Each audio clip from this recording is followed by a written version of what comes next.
माता जान की अपनी सभी कामों में भक्ति तथा समर्पण की भावना थी उनके अंदर। समर्पण और भक्ति की भावना से युक्त होने पर भी राम का अंधा अनुसरण नहीं करती है। देखिए, सीता जी की चर्चा हो रही है राम कथा में महिला पात्र की, वो अंधा अनुसरण नहीं करते, उनका अपना व्यक्तित्व है। राम के कामों पर शंका होने पर उसे व्यक्त करने में उन्हें संकोच नहीं करती, वो उन्हें संकोच नहीं होता है। दंडकारण्य में सभी दानवों को ध्वस्त करने की प्रतिज्ञा लेते हैं। जब राम ने कहा कि इस धरती को मैं निशाचरों से मुक्त कर दूंगा, दोनों हाथ उठा के कहते हैं, तो बड़ी नम्रता और शिष्टता से सीता जी पूछती कि अच्छा ये बताइए कि सभी राक्षसों ने क्या बुरा किया है? ऐसे निरीह प्राणी जो हानि नहीं पहुंचा रहे हैं उन्हें नष्ट करना कहाँ तक न्याय संगत है?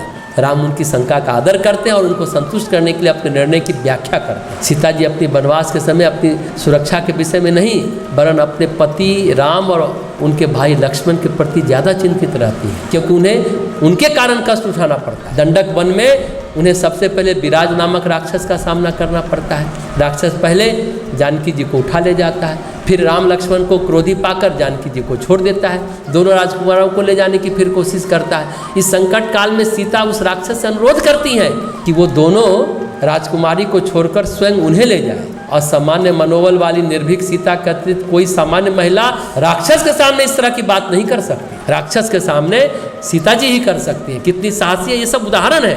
अनछुए प्रसंग राम कथा की हम लोग कर रहे हैं, इस सब पर कभी किसी ने गौर नहीं किया, उस पर थोड़ा हम प्रकाश डालने की कोशिश कर रहे हैं इस बार। तो राम और सीता की जोड़ी कई अर्थों में अद्भुत है। जैसे आदि दंपति भगवान शिव और पार्वती कहे जाते हैं, लक्ष्मी नारायण की जोड़ी भी आदर्श दंपति कही जाती है, राधा कृष्ण की भी जोड़ी बहुत अद्भुत मानी जाती है। पर राम और सीता की जोड़ी किसी भी स्थिति में एक दूसरे से शिकायत करते हुए नहीं दिखाई पड़ता है। किसी भी कथाओं में पति पत्नी जिसका आपस में झगड़ा न हुआ हो, ऐसा ढूंढ कर नहीं निकाला जा सकता, सब में हुआ है। लेकिन सीता और राम ऐसे पति पत्नी हैं जिनको एक दूसरे से कभी कोई शिकायत हुआ ही नहीं, कोई शिकायत हुई ही नहीं है। पार्वती माता को ढेर शिकायत है, द्रौपदी को तो ढेर शिकायत है, राधा जी को भी ढेर शिकायत है, राधा जी रूठी ही रहती है, लक्ष्मी जी को भी शिकायत है। लेकिन राम और सीता का एक भी उदाहरण नहीं मिलता है। जितनी भी राम कथा है उसमें किसी में भी एक दूसरे को शिकवा शिकायत का उल्लेख नहीं मिलता। दोनों में नाराजगी कभी नहीं रही। सिर्फ वाल्मीकि रामायण की बात या गोस्वामी तुलसीदास जी के रामचरितमानस की बात नहीं है। खैर, तुलसीदास जी तो हमेशा मर्यादा में ही सारी बात कहते हैं, लेकिन जितनी भी राम कथा, एक बार भी सीता जी के मन में राम जी के लिए कोई शिकायत या तनिक से भी कोई बात मन में नहीं आई। उसी तरह राम जी को भी सीता के व्यवहार से, बातों से कभी कोई शिकायत नहीं रही। जराई की बात तो छोड़ दे, कभी कोई शिकवा शिकायत नहीं रही। सामान्य क्रम में पति पत्नी से नाराज हो जाता है, पत्नी पति से नाराज हो जाती है या रूठ जाती है। सीता जी राम जी से कभी नहीं रूठे। आप कह सकते अयोध्या से निकाले जाने के बाद वाल्मीकि आश्रम में सीता जी को गुस्सा रहा होगा, तभी तो राम जी के कहने पर भी अयोध्या नहीं लौटती हैं और अपने नैसर्गिक माता धरती से कहती है कि मुझे स्थान दो।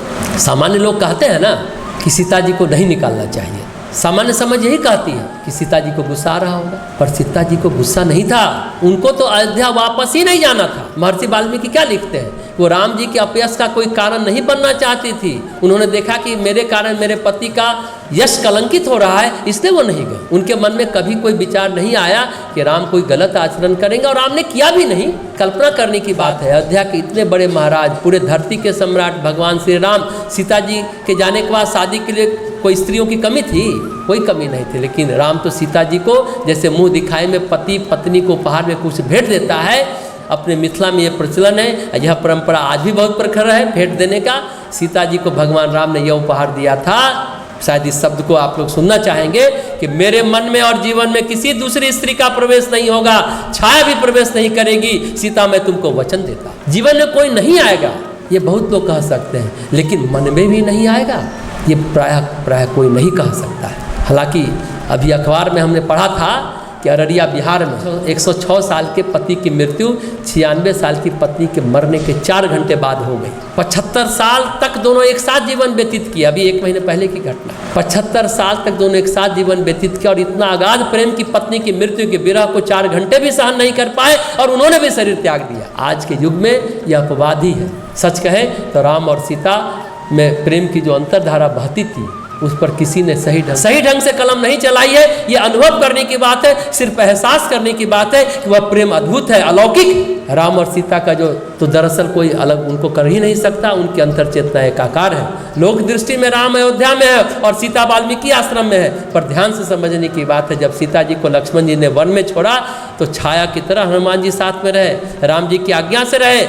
हनुमान जी ने उस समय अयोध्या छोड़ दिया था, अनुमति लेकर के गए कि प्रभु माता को हमारी आवश्यकता पड़ सकती है, और राम ने भी कहा कि एकदम जाओ। जिस क्षण सीता अयोध्या से गई, राम ने उसी क्षण संपूर्ण राजसी सुख का परित्याग कर दिया। लिखा है कि राम भूमि में सोते थे, मिट्टी के पात्र में खाते थे, केवल राजसभा में राजकीय वेश धारण करते थे। राम राजसभा के अलावा वो सन्यासी की तरह रहते। तो राम और सीता की प्रेम कथा अद्भुत ही नहीं, बहुत अद्भुत है। ठीक है, माता पार्वती और शिव जी का भी श्रद्धा और विश्वास के रूप में उपमा दी जाती है कि लेकिन राम और सीता का अंदर और बाहर इतना विश्वास, इतनी अगाध श्रद्धा, एक दूसरे के प्रति इतनी कोमलता कि सचमुच आश्चर्य होता है। ये बातें तो देवताओं के लिए भी दुर्लभ है। एक प्रसंग इस संदर्भ में समझने की जरूरत है कि द्रौपदी लिखती है, ध्यान से समझेंगे, स्त्री चरित्र की बात, उनकी परिस्थिति की बात सुनिए। नारी का प्रतिभावान होना संकट का कारण बनता है, क्योंकि नारी की प्रतिभा को पुरुष समाज स्वीकार नहीं करता है। द्रौपदी अपने उस युग के अनुभव को लिखती है।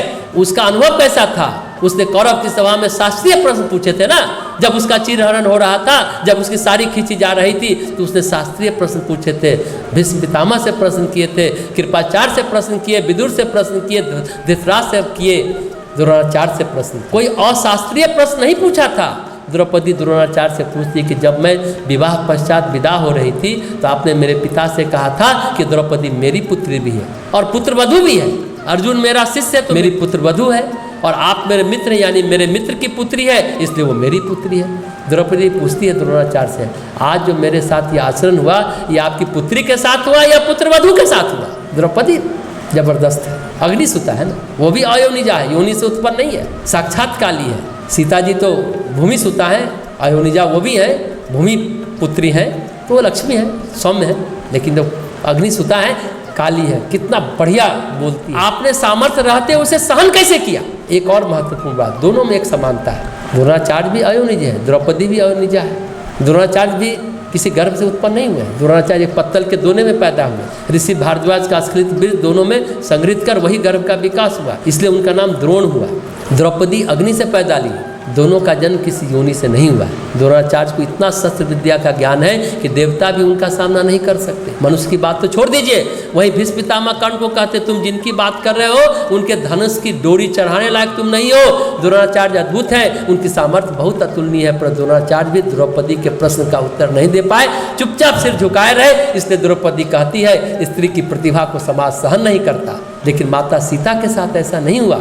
सीता जी अति प्रतिभाशील थी, लेकिन अपने पति के द्वारा सम्मानित थी। भगवान राम को कॉम्प्लेक्स नहीं था कि मेरी पत्नी इतनी बुद्धिमान और विदुषी है। हमेशा राम के कार्य के प्रति अगर कोई शंका रहती है तो उन्हें स्पष्ट करने के लिए कह देती है, या कोई गलत कार्य है तो सीता जी रोक लेती है।